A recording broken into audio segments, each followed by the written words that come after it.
Hi, Dr. Gamaro here. I just wanted to explain to you how to incorporate or understand a certain model in terms of the muscle histology.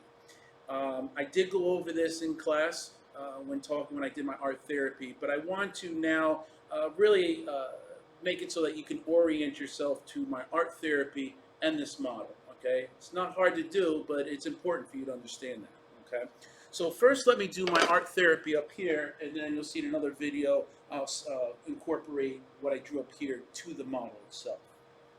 Okay, so what that is a neuromuscular junction. Okay, and you get to see what the inside of the muscle fiber looks like. Remember, muscle fiber is the same thing as saying a muscle cell. So here, first off, we have a neuron.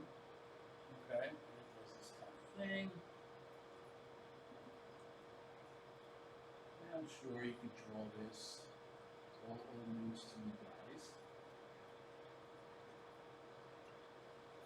So here you have the cell body with all its dendrites around there.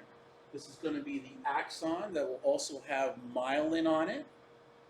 And this will be the axon terminal. The axon terminal will either go, the axon terminal is the end of the axon, and it will either get to, it'll quote unquote touch, because it doesn't really touch something, it gets very close to it. It'll either connect with another dendrite of a different cell, a different neuron, or it'll actually attach to a muscle. So I'm going to draw it so that it touches to a muscle so that you could appreciate what the model is all about. Okay? So we have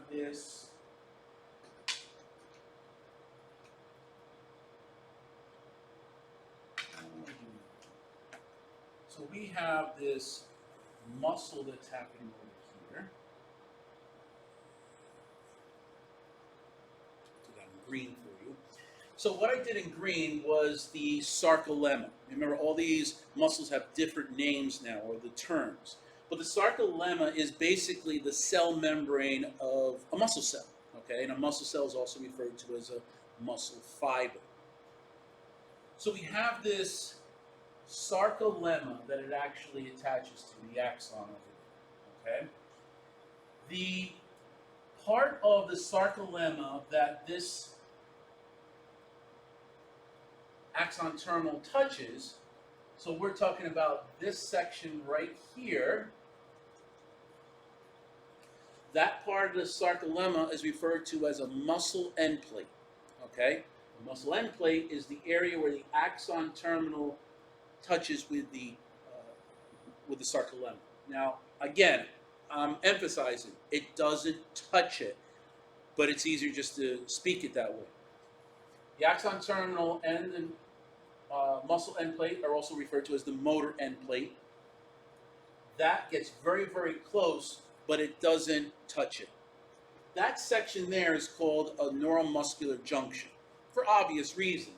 Neuromuscular junction is the junction where the two things meet. So what will happen here is this. You will learn about the action potential if you haven't learned about it yet. What happens here is that we have this action potential that the nerve wants to tell this muscle to contract. So there's going to be this action potential that is going to go down this axon. And when it finally reaches the axon terminal is going to release something called neurotransmitters. And there's probably about 50 or 60 different neurotransmitters in your body. You don't have to worry about all of those. There's about a dozen I want you to know. But the one neurotransmitter that is at a neuromuscular junction is going to be something called acetylcholine. Acetylcholine is also abbreviated as ACH. Okay? So acetylcholine is a neurotransmitter that gets released from the axon terminal, and it gets released through this synapse. So it kind of comes off of that. Okay? These neuromuscular junctions, or acetylcholine, are held inside the axon terminal in these bubbles called vesicles. And when the time is right, these vesicles will open up Through exocytosis, it's going to release the neurotransmitters, acetylcholine, across this synapse, and the receptors are going to be on this motor end plate of the sarcolemma. Okay? When those neurotransmitters, acetylcholine, bind to their receptors, now this action potential that was on the nerve is now spread across the sarcolemma on either side.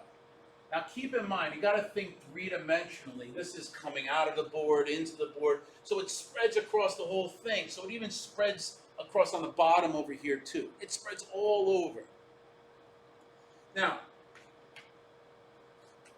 in certain areas of the sarcolemma, some of the sarcolemma will invaginate into the cell itself. Again, this is going to be a muscle fiber, also referred to as a muscle cell. And they also go up like this. So everything I'm drawing in green here is either the sarcolemma or the invagination of the sarcolemma. And these vaginations also have a different name. You know, you guys are in A&P and everything has a name, right? So these invaginations of the sarcolemma are referred to as T-tubules.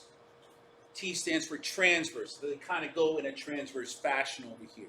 And T-tubules, they kind of look like a T, but it really stands for transverse. Okay? Now, inside the cell, we also have another organelle. It's similar to endoplasmic reticulum, but it's stored with other things, namely calcium. So we have specialized endoplasmic reticulum that's located in a muscle cell, and this is now referred to as sarcoplasmic reticulum. Some people refer to it as SR. And it will be like this. And it's all, I'm going to do it all in blue. All right, I'm going to waste my ink for you guys, okay? It's all in blue over here. And it's covering all the organelles within the muscle fiber. All right, and there's one over here. So it's on either side of the T-tubules. And this is very important because the sarcoplasmic reticulum is adjacent on either side. It is adjacent to the T-tubules. This organization or the arrangement that this is all happening is very prudent for you guys to understand.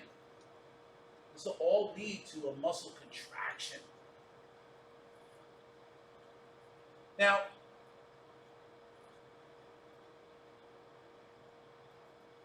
what we have here is a T-tubule, and then we have a certain part of the sarcoplasmic reticulum here and a certain part over here.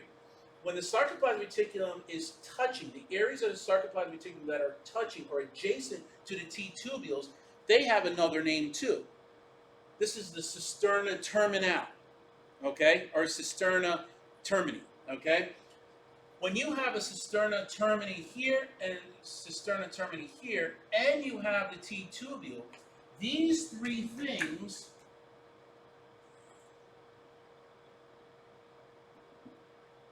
one, two, three.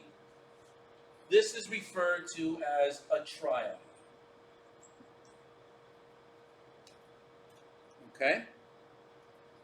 Now, the sarcoplasmic reticulum has holes in it. Of course, my hands are going to get a little dirty with this, but it has holes in it. All right? You see these holes in all these areas here. And underneath these holes, you will see all these, what's this color?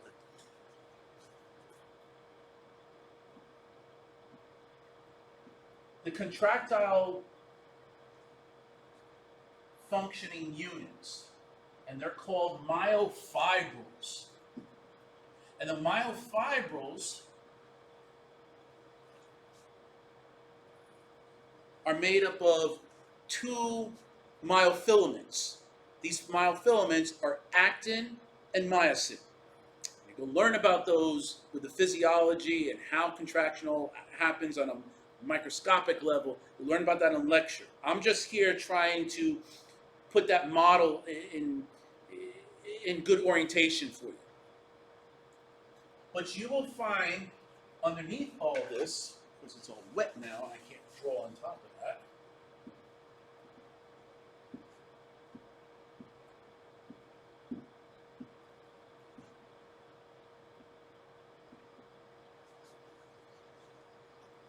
you will have those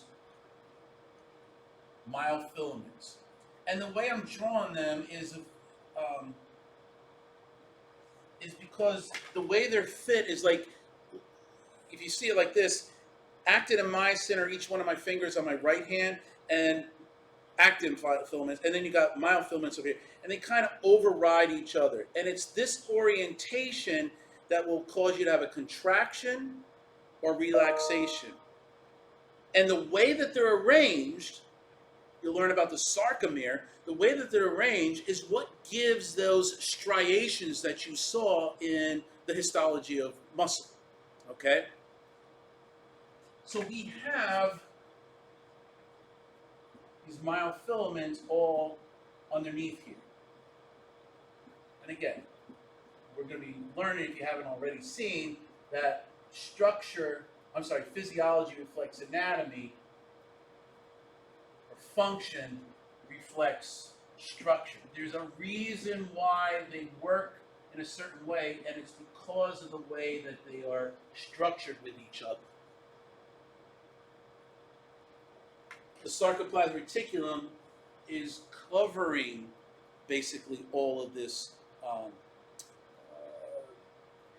of the myofilaments, the contractile functioning units. So let's explain what's going on here again, now that I put all the anatomy here.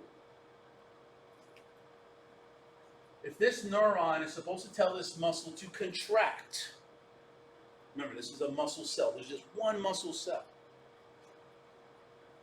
To contract, an action potential goes down the axon of the neuron. Remember the axon over here has myelin, this insulation around it. When it gets to the axon terminal, it's going to release its acetylcholine, the neurotransmitter, to go across the synapse, also called the synaptic cleft, to the receptors on the other side, which will be on this motor end plate. That will start an action potential on the muscle itself to go along the sarcolemma. Now, not only does it go down the sarcolemma, but because it's all connected, it also will go down the T tubules. Now, all right, go up the T tubules too. So to say. When it goes down here, we don't know the exact mechanism, but as the action potential comes down here, it somehow tells the sarcoplasmic reticulum to release calcium. So now the sarcoplasmic reticulum releases all this calcium that's stored inside of it, inside the sarcoplasmic reticulum, and it floods the myofilaments. The calcium, when it floods the myofilaments, it's going to be able to make the actin and myosin in a very synchronized way, in a very specialized way. Again, you'll learn in the lecture, but it actually will make the actin and myosin cause a contraction. Okay? That's what's happening over here. Okay? Again, very briefly again, as a summary, an action potential goes down the axon to the axon terminal, releases acetylcholine, and attaches the acetylcholine to the receptors on the motor end plate. That will start an action potential on the spreading across the sarcolemma and down the T tubules. Somehow, we don't know exactly, we have ideas, but it somehow tells the sarcoplasmic reticulum to release calcium that's withheld inside the sarcoplasmic reticulum. It releases it and floods all the red areas here that are going to now cause a contraction within myosin and actin. Okay? So that's pretty much the understanding here. Now let's show you in a model form what's happening.